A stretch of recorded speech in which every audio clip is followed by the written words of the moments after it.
მოგესალმებით მეგობრებო. მოგლეთ ვიწყებთ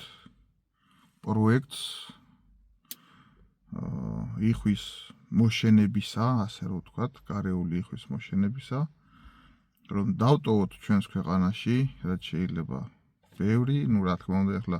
ჩვენი მასშტაბები ამ შემთხვევაში მწირია, ზღვაში წვეთი იქნება, მაგრამ იმედი მაქვს კეთილგონიერი ადამიანების, რომლებიც მოგუბაძავენ, ან კი არ მოგუბაძავენ, თვითონვე გაიაზრებენ რაშია საქმე და ჩვენ მიუბაძავთ მათ და შევუერთდებით ამ ფერხულში,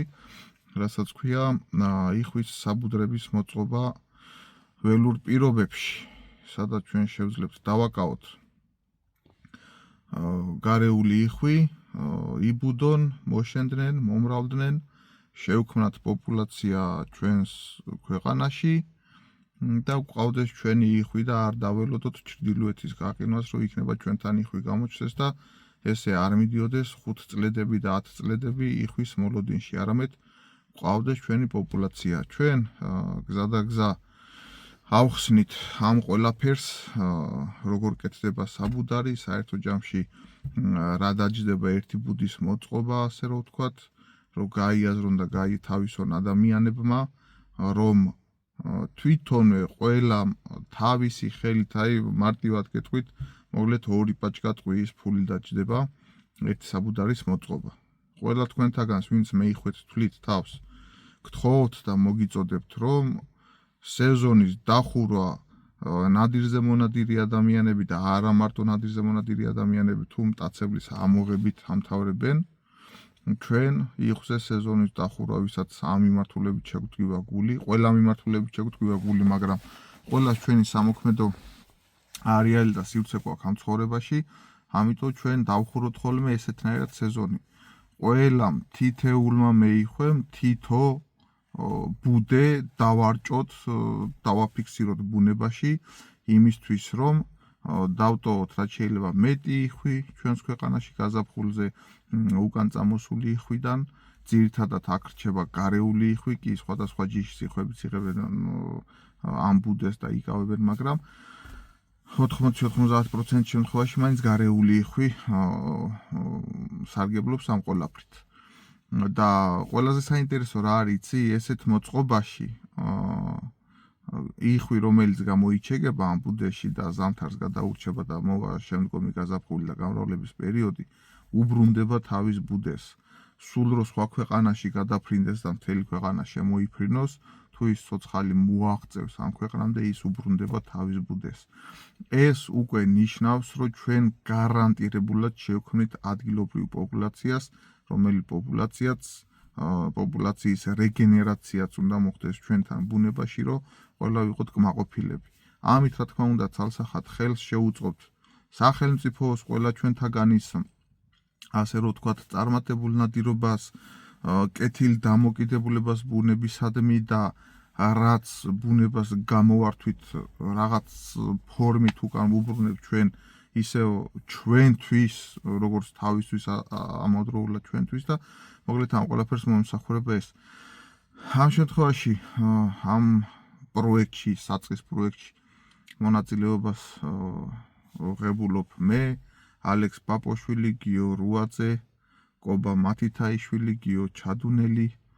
ნიკა პაპოშვილი გვეყოლება კიდე აუცილებლად და მაგ ადამიანსაც გავესაუბრებით, განახებთ და მის მოსაზრებასაც დავაფიქსირებთ აქ, რა იქნება, როგორ იქნება და დანარჩენი ახლა დავიწყებთ პროცესს და გაჩვენებთ ამ პროცესს. თუ რა მასალები უნდა გამოიყენოთ,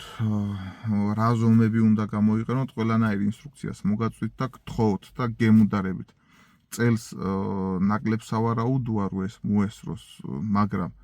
მეც შარშანდლიდან დავიწყე ამაზე ფიქრი და მოვემზადე 1 წლის თავზე იმისთვის, რომ რაღაცა ფორმა მიმეცა ამ ნააზრევისთვის, ამ ნაფიქრალისთვის და თქვენც გთხოვთ წელს თუ ვერა, მომავალი წლიდან მაინც დაიწყოთ მსგავსი პროექტების კეთება, მცირე პროექტების, მაგრამ მსგავსი. ეს ამავდროულად ხაზს გაუსვავს იმას, რომ ჩვენ საზოგადოება ვფიქრობთ ჯანსაღად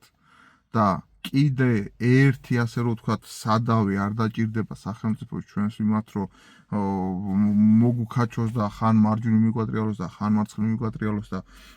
სხვაზე ვიყოთ ყველაფერში დამოკიდებული, თუ სხვა როგორ მოგვიგوارებს და სხვა თუ მოგვიგوارებს, ასევე თავის თამაშის წესებს რო გვთავაზობს, ეს მე მგონი ცხოვრებაში არა ახალია. ამიტომ ჩვენ თუ არ გვინდა სხვისი თამაშის წესებით ვითამაშოთ, ჩვენი თამაშის წესები გქონდეს ისეთი, რომელიც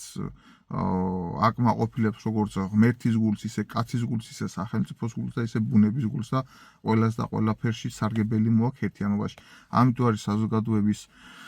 მაქსიმალური ჩართულობა საჭირო. კიდე ძალიან ბევრი ადამიანები არიან მოწადინებული, ვისაც ეს აზრი გაუზიარე. ძალიან დიდი გამოხმაურება აქვს ამას, მაგრამ უბრალოდ ამისი დაორგანიზება ფართო მასშტაბებით, რო ასეულობით, ათასეულობით გავაკეთო, მე ჩემს შესაძლებლობებს აღემატება, იმიტომ რომ ამას უნდა ფინანსები, სულ რო სხვა იმას აქნას დრო გინდა ხო, რომ დადგე და აკეთო და მერე ამის ინტეგრაცია მოახდინო ბუნებაში. ამიტომ ყველაზე იაფად და ყველაზე სარგებლიანად გამოვა ის, რომ ყველა მონადირე, ვისაც ეჯერ კი იხვისთვის თოფი აუწევია და უსვრია, მოკლედ მოგიდოს ხელი ამ საქმეს და თავის სახელზე ბუნებაში წელიწადში ერთჯერ ერთი ბუდე მაინც ჩადგას, ასე რომ ვთქვათ და მომდევნო წელიწადს მეორე მიამატოს და ასე მოყოლებული ავიდეს იმდენ ბუდემდე ყველა თითეული ადამიანი, ან გაერთიანებული საზოგადოებები, ეგ ვის როგორ მოგიხერხდებათ უკვე ცალკე სასაუბრო თემაა და თქვენ უნდა დალაგდეთ და შემდეგ რაღაც განსაზღვრულ რაოდენობაზე რო ახვალენ, რისი კონტროლის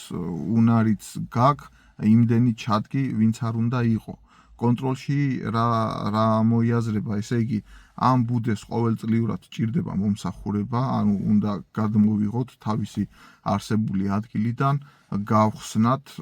ახალი თივა ჩავაფინოთ შიგნით, გადავახვიოთ და ისევ თავის ადგილს დაუბრუნოთ. ანუ ძირითად სამუშაოები ყველაფერი სრულდება თავიდან და შემდეგ უბრალოდ რჩება მომსახურება, რომ ყოველწლიურად უბრალოდ თივა გამოვცვალოთ, რომ იხს კონდეს მყუდრო თავშესაფარი. დანარჩენს ახლა ყველაფერს გაჩვენებთ საქმეში რა, როგორ და რანაირად. აბა წავედით.